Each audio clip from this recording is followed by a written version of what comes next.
This is Weston. Shut up. Weston's played disc golf a handful of times. He's gotten a few birdies, but he struggles with some of the longer holes. Okay, I'm done. And with these 3 drills, we were able to take Weston from throwing 277 feet on day 1 to throwing over 332 feet over water. So first things first with Weston is he has a Scott Stokely walk-up, something very similar to Scott, where he's swinging that front arm up as a way to kind of generate some momentum. But by doing this, he's setting his shoulders and his hips on this upwards angle. And he continues to have this same angle throughout the throw. And because of that, it's causing everything to come out nose up, and it's skyrocketing up into the air and then stalling out and losing all that forward momentum. One of the first things we addressed with Weston was eliminating that walk up and swinging the disc and allowing his shoulders to stay flat and continue to drive through his elbow. The next thing I noticed with Weston's form was on his reach back. And the reach back is one of the most vital parts of your form to get more power. Now, specifically with his shoulders, he's not getting a lot of rotation. And this is because he's looking where he's throwing. And this prevents your shoulders from going any further back.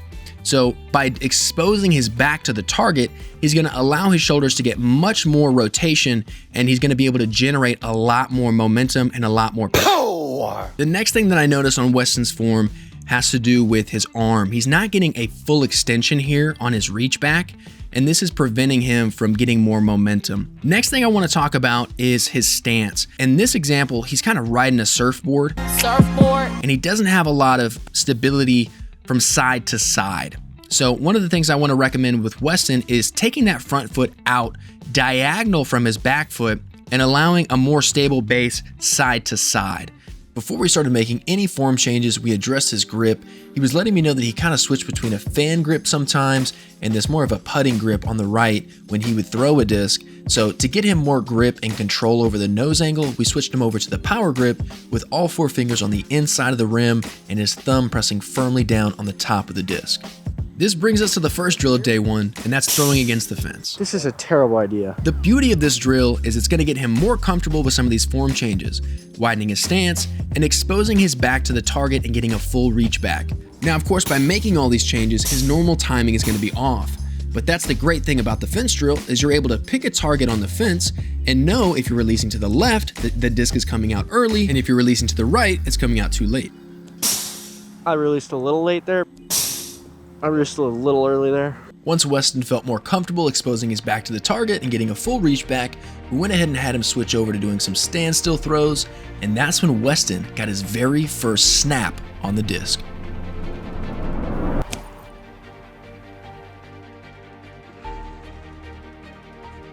That felt a lot better. Yeah, that was really smooth.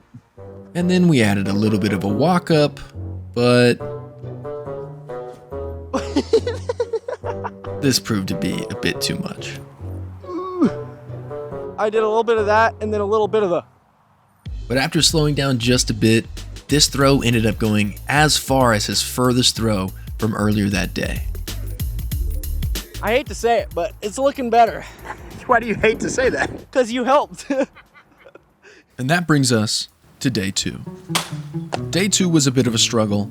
We started off with the fence drill to ensure that his form didn't change, but I wanted to start incorporating some hips into the movement. So here, my hips aren't open yet. Yeah. Now they are. Yeah. Right. So it's just this subtle here. Right. So once I have it here and it's open, I close here, elbow, and then go. Does that make sense? So the yes, yeah. Okay, so you want... No, you led with your elbow that time. After practicing this for a bit, it started to become clear that we weren't quite ready for this just yet. I don't know what I'm trying to do anymore. That whole hips thing messed me up. Forget about the hips thing. Just focus on here and going all the way through. We switched back to focusing on getting a full reach back and pulling through with his elbow. And that's when I noticed a lot of his shots were coming out and turning over to the right. So I figured this would be a good opportunity to practice some Hyzers. Put that thing on some Hyzer. That thing's understable. Hyzer. Yeah.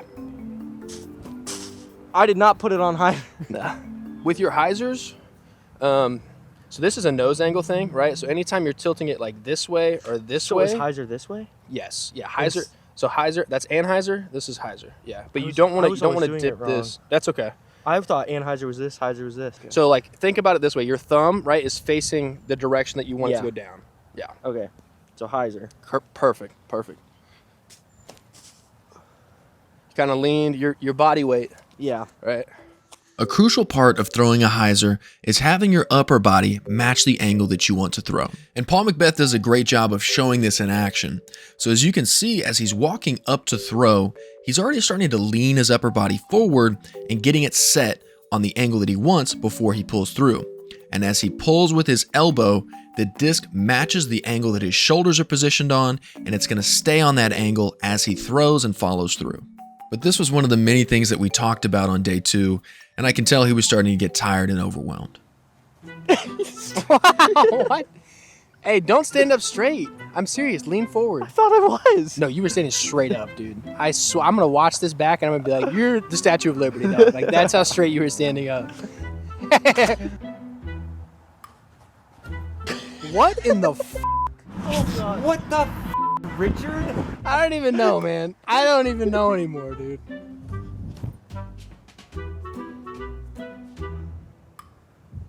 I feel like I gave you some Hyzer there. No. Okay, I'm done. Now, even though day 2 was a bit of a struggle, Weston still made some solid improvements and ended up setting a new personal distance record.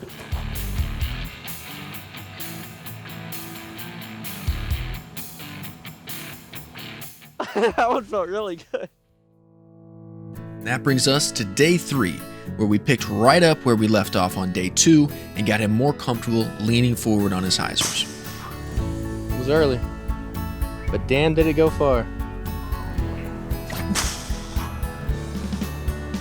Beautiful. Now that Weston was consistent with his Hyzers, I had him do one last drill to add some extra power. And the main focus of this drill being to pull through with your elbow. Try hips and elbow, just slightly hips. You know what I mean? Like, boom, boom, boom, boom. Yep. And now, we just gotta put it all together.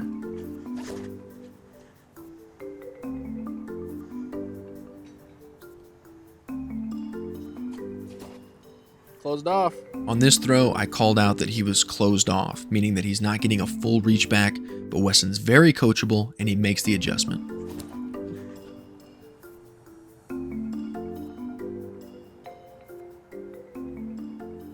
That was really good. That was your best one yet. Best throw, but not farthest distance. Not quite. It was close though. Now, even though Weston was tired, he still had one good throw left in him, and this ended up being his best throw yet.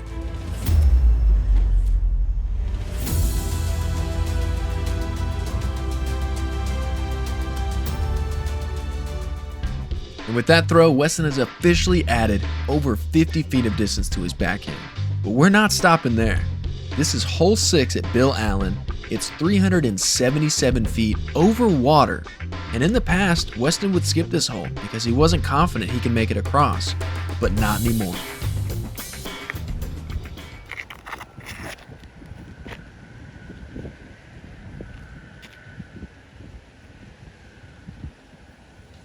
He's done it.